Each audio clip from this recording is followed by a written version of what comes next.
How to add Midjourney bot to your Discord server.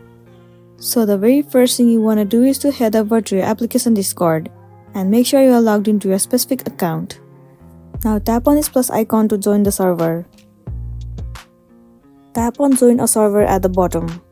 Now in this invite link section, you need to enter Midjourney and then click on join server. There you go, the Midjourney server has appeared. Now what you want to do is tap on this newbies dashboard and then right here, click on Midjourney bot. Tap on the option profile. The profile of Midjourney bot will appear. Tap on add to server. Select one of your server in which you want to add the Midjourney bot. Tap on authorize. Simply click on this checkbox. And there you go, the Midjourney bot has been successfully added to that server. So that's it, and this is how you can add Midjourney bot to your server in Discord. I really hope this video is going to be helpful for you. And thank you for watching it till the end.